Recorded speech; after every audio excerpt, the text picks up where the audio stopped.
Hey, what's up everyone, and welcome to today's video.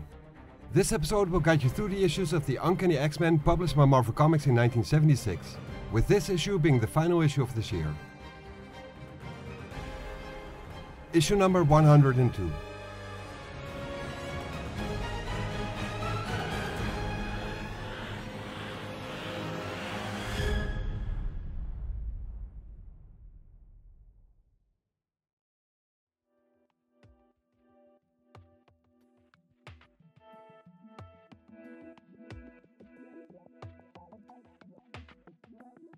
It is clear to the naked eye that Aurora Monroe has lost it.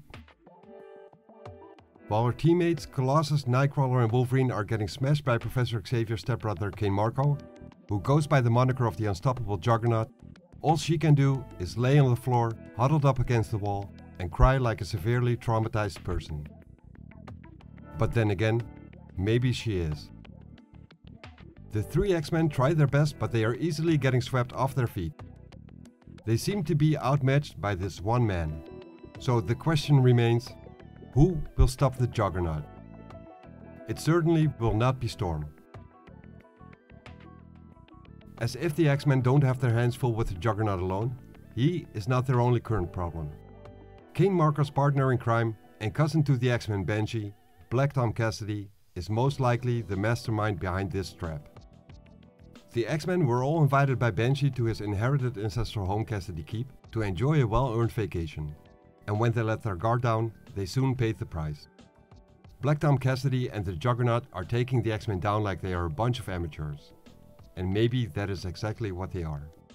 This team of X-Men has not been together for a long time, and even though they have been trained well, drilled even, they do not stand a chance against the veteran Juggernaut.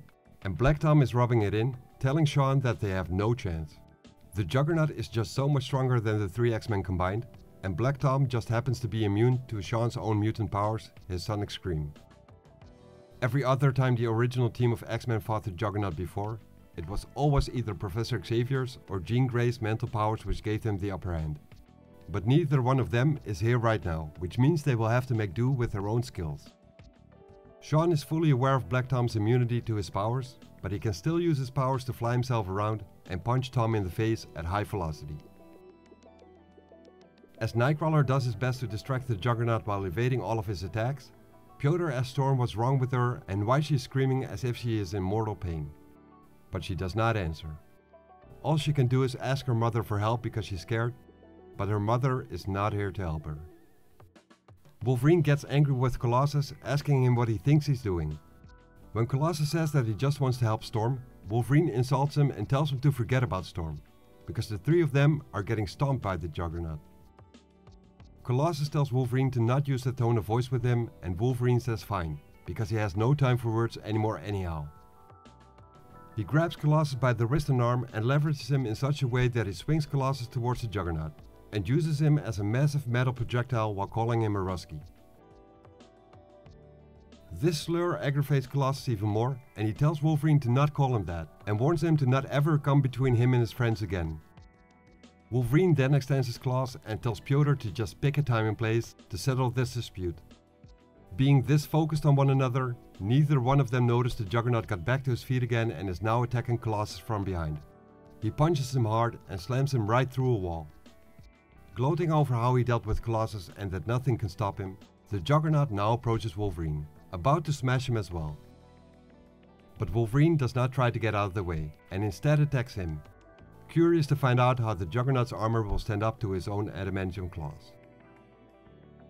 As Nightcrawler is tending to Storm, he can tell that Wolverine's attack didn't even slow the Juggernaut down. He realizes that out of the five of them, probably only Storm would have a chance of stopping him. But all she still seems to be doing is huddle in a corner and cry. He tries to snap her out of it, and it does seem to have effect. Somewhat. She calls him by his name, but that's about it. He then asks her why she won't help them, since they are clearly getting murdered here. Juggernaut is about to strike Nightcrawler, who is only warned by his taunts just in time for him to move out of the way, making the Juggernaut punch a hole in the wall right above Storm. Nightcrawler then scales up the walls and realizes their only way to beat him is to outthink him. From all that he has read on the Juggernaut, he knows that there's no way they can outfight him. nor can he stay out of his reach forever.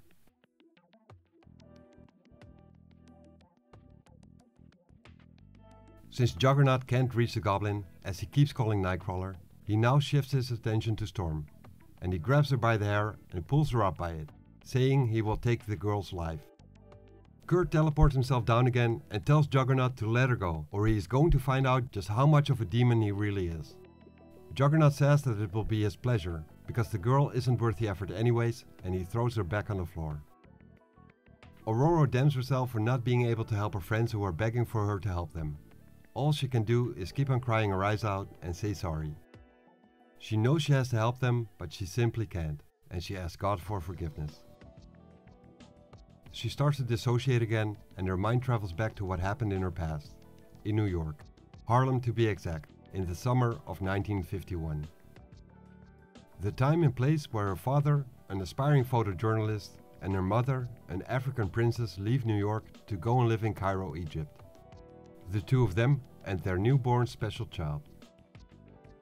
Her memories start to unlock even though she was only 6 months old at that time. The two of them can't wait to leave this place, and especially for Aurora's mother it will be like returning home. Even though Cairo is located 2,000 miles north of Kenya, the country in Africa where she came from. Aurora's father looks at Aurora and it seems as if she can understand every word they are saying to one another. And her mother says that she can, because she already knew Aurora was special from the moment of her conception. Fast forward to 1956, in Cairo, where during the crisis over control of the Suez Canal, the armies of Great Britain, France and Israel retaliated for Egypt's taking control over the Suez Canal. French airplanes bombed the city, and David Monroe decided it was best for the family to leave their house and head for the American embassy. One of the French airplanes got caught by anti-aircraft flak burst, after which the pilot decided to eject, to save his own life. But the plane went down with a full load of bombs and fuel and headed straight towards David and his family. He told his wife and child to get down and that he would keep them safe. But that was a promise he was not able to uphold. A massive explosion occurred, after which darkness would surround Aurora.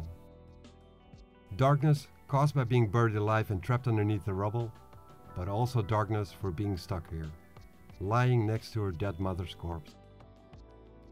And then there was darkness once more.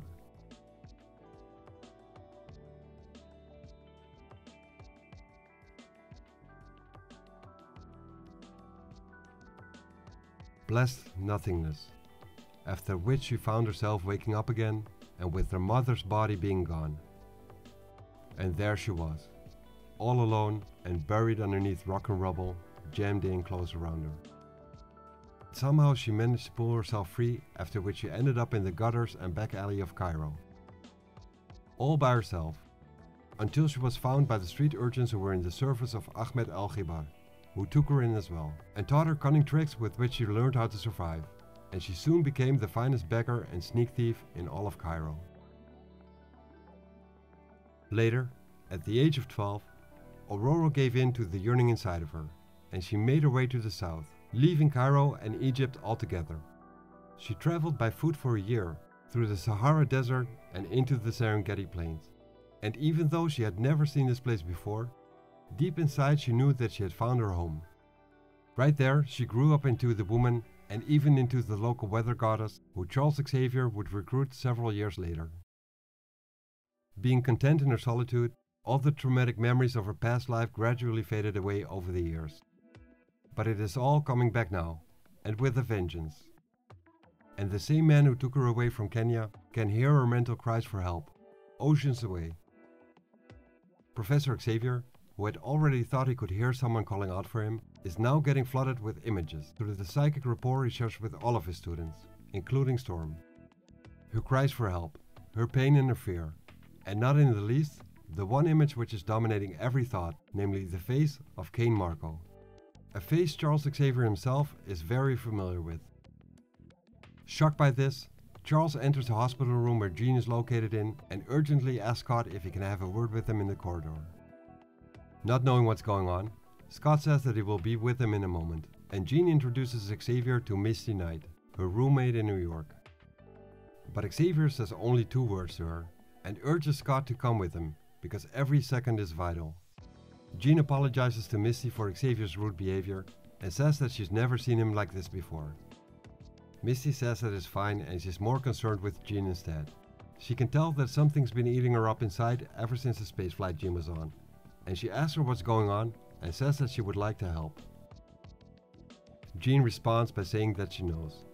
And while Misty can see Jean's demeanor change right in front of her eyes, Jean asks Misty how she would feel if she had died and brought herself back to life.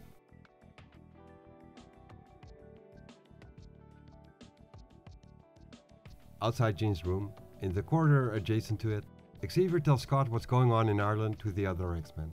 He tells Scott the others have been ambushed by his stepbrother the Juggernaut, and that he has to go and give them assistance immediately. But Scott refuses. He's not leaving Jean's side until she's out of danger. Outraged by this response, Xavier asks Scott if he's truly putting the life of one woman ahead of those of his fellow X-Men. And Scott says that he is, because that woman is the most important thing in his life. Besides, he says, there's nothing he can do to help the X-Men, because there's no way he will be able to get there in time enough to make any difference to the outcome. And on top of that, Xavier himself said that sooner or later the new team is going to have to learn to fight on its own. As callous as it sounds, it looks like that time is right now, Scott says.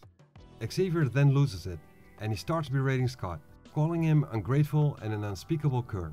And he starts stuttering and finally yells out Scott's name. Shocked, yet worried about his surrogate father and mentor, Scott asks Xavier what's wrong, and it's happening to Xavier once again. Once again, he's experiencing a vision of some kind of alien astronaut. A face he has seen in his dreams, and it's now looking straight at him from inside the mirror he's looking at. And Xavier feels like he's going insane.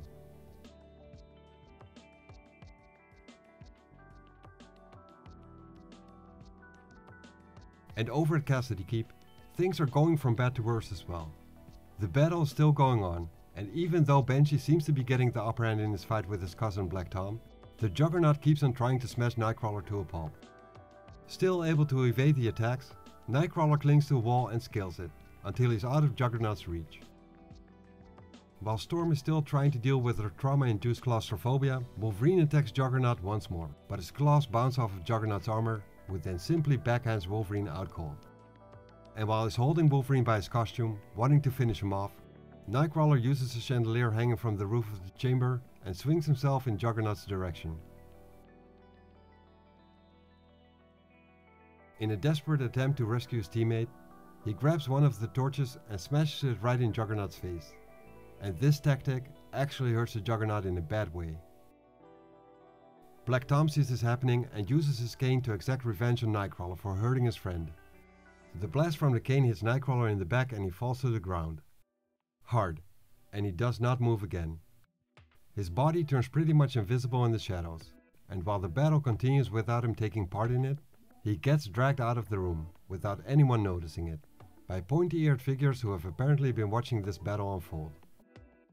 In the meantime, Banshee kicks Black Tom to the floor, and Tom taunts Banshee, first telling him that he's ashamed of his cousin, the one who put him in jail as an agent of Interpol, for not asking him any questions.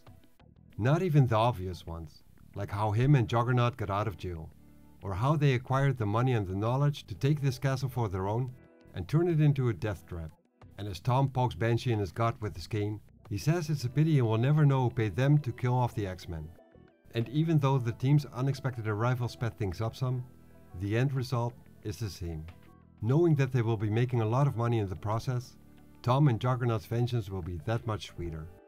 For the Juggernaut though, vengeance will only be truly complete once his hated stepbrother lies dead at his feet. But that will never happen if it's up to Colossus, who has been able to pull himself together in the meantime and is now standing behind the Juggernaut and surprises him with an attack. Filled with rage over what Juggernaut has done to his teammates and friends and over what he has planned to do with Xavier, Colossus punches Juggernaut as hard as he can, with all of his power, saying that to get to Xavier, he will have to defeat Colossus first. And Colossus will not be beaten. He then dares the Juggernaut to get up again, and if he does, he will just knock him down again. So the Juggernaut does just that, and smashes the ground Colossus was standing on, launching him in the air. Colossus then curls himself up into a ball, maneuvering himself towards the Juggernaut, stretches himself out again and push-kicks Juggernaut into the wall behind him. And as Colossus keeps on hitting the Juggernaut, the already battered wall collapses right on top of them, and Storm, who is barely coming to from her episode, tries to warn Colossus, but it's too late. Both of them get buried underneath a huge pile of stone, until it explodes outward and reveals that the Juggernaut is triumphant, holding a knocked out cold Colossus in his hands. Seeing Colossus like this makes Storm snap out of it, and she gathers up all the power she can to attack the Juggernaut all by herself. She unleashes a lightning bolt at him, but it doesn't do anything, and he redirects it right back at her. Still too weak to be able to resist, Storm is now knocked out cold as well. And now, with all the X-Men beaten, it is time for the final phase of their plan. To hurt them all in such a bad way that Xavier will feel their pain through the psychic rapport he shares with all of his students. Something the Juggernaut is more than willing to execute, luring his stepbrother into their death trap, as meek and defenseless as a lamb to the slaughter.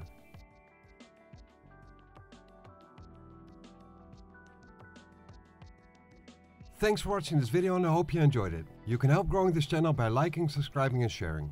This tells YouTube that the videos I'm making should be recommended to others and would be very much appreciated. See you next episode.